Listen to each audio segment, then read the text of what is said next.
Bismillahirrahmanirrahim. Assalamualaikum warahmatullahi wabarakatuh. Yang saya hormati Ibu Pupu selaku dosen mata kuliah PKN dan untuk teman-temanku yang saya banggakan. Perkenalkan, nama saya Humairo dengan nomor NIM 0503201034 akan mempresentasikan tentang pelanggaran HAM pada masa pemerintahan Jokowi periode 1. Pertama, apa sih pengertian hak asasi manusia? Pengertiannya adalah hak asasi manusia adalah hak dasar yang sudah melekat dalam diri setiap umat manusia sejak lahir. Hak dasar dan paling prinsipil setiap umat manusia dimaksudkan. Hak dasar itu meliputi hak untuk hidup, berpendapat, berkeyakinan, beragama, beribadah, hak mendapatkan pendidikan, hak mendapatkan kesehatan, hak mendapatkan pekerjaan, perlakuan yang sama di muka hukum, dan lain sebagainya. Jika di antara hak-hak itu diambil atau direbut, maka itu akan terjadi pelanggaran hak asasi manusia. Kita tinggal di negara yang berdasarkan Pancasila dan Undang-Undang Dasar 1945. Semuanya sudah diatur oleh Pancasila dan Undang-Undang 1945. Tapi kenapa masih terjadi pelanggaran-pelanggaran, terutama pelanggaran hak asasi manusia? Kita akan bahas beberapa pelanggaran yang terjadi di negara kita, terutama pada masa pemerintahan Jokowi periode 1. Jokowi dianggap tidak konsen pada soal penegakan hukum dan kondisi masyarakat. Salah satu catatan merah penegakan hak asasi manusia di era Jokowi adalah 1. Masih terjadinya pelanggaran HAM. Itu sudah pasti jelas. Sejumlah pelanggaran HAM masih terjadi, salah satunya mulai pelarangan demonstrasi.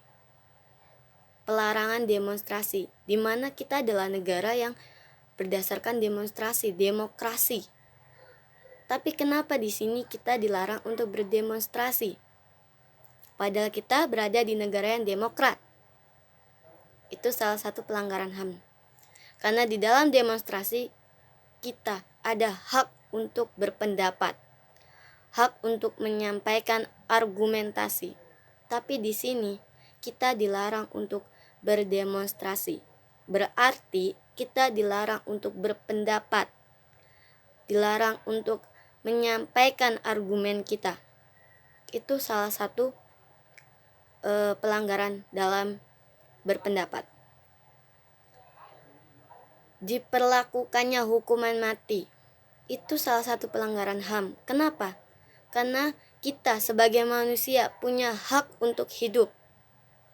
Tapi di sini diperlakukan hukuman mati, sedangkan kita punya hak untuk hidup. Jadi ini adalah salah satu pelanggaran HAM yang paling berat juga. Hingga kekerasan oleh aparat negara. Kasus pelanggaran HAM yang terjadi di Paniai, Papua, di mana ada konflik antar warga dan aparat. Yang kedua, kebebasan beragama masih dibatasi. Konflik antar agama, praktek intoleransi, serta beberapa kebebasan beragama kerap kali terjadi konflik. Salah satunya penyerangan gereja St. Lidwina, pembubaran Gavatar. Lalu ada penyerangan dan perusakan penganut Ahmadiyah. Ini salah satu pelanggaran HAM di mana kita pelanggaran pada hak kita dalam meyakini sesuatu. Di sini kebebasan beragama masih dibatasi. Kita sebagai manusia memiliki hak untuk bebas memilih agama kita, entah itu Kristen, Katolik, Konghucu, Hindu, ataupun Buddha. Kita bebas memilih agama kita itu di mana, kita bebas berkeyakinan apa. tapi di sini dibatasi. Berarti jika ada pembatasan dalam kebebasan dan keyakinan kita dalam beragama, berarti itu adalah salah satu pelanggaran HAM yang terjadi pada masa periode Jokowi. Serta yang ketiga, kegagalan upaya pemerintah menuntaskan kasus pelanggaran hak asasi berat pada masa lalu. Yang pertama, kasus Munir. Kita tidak tahu bagaimana kasus Munir itu bisa diselesaikan. Sampai sekarang pun belum selesai.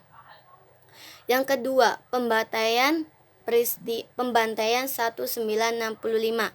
atau sampai 1966. Yang ketiga, peristiwa misterius atau Petrus yang terjadi pada tahun 1982 sampai 1985.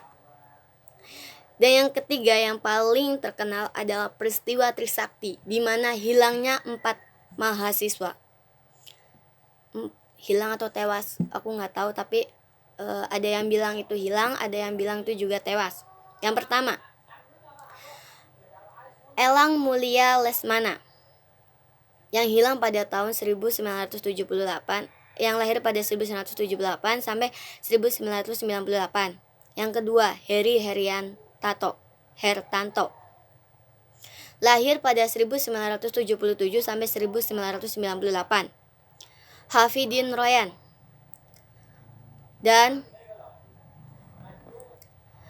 Hendriawan Syie. Mereka tewas tertembak di dalam kampus, terkena peluru tajam di tempat-tempat vital seperti kepala, tenggorokan, dan dada.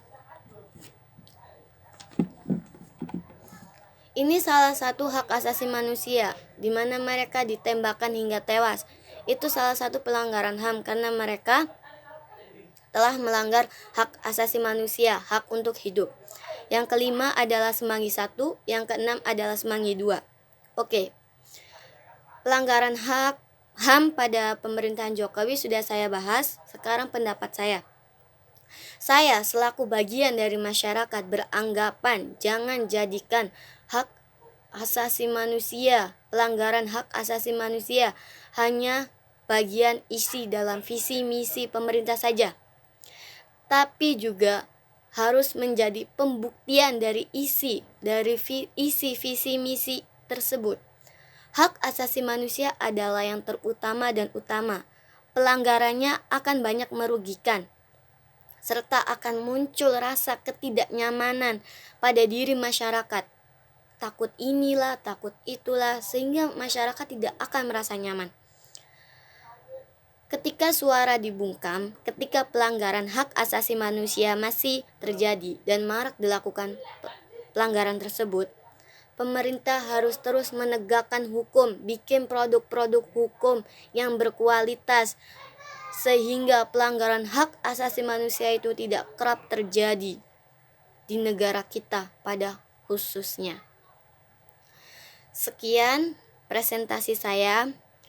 Kurang lebihnya saya mohon maaf. Yang namanya belajar pasti penuh dengan kesalahan. Kita semua lagi belajar, biarpun lagi pandemi.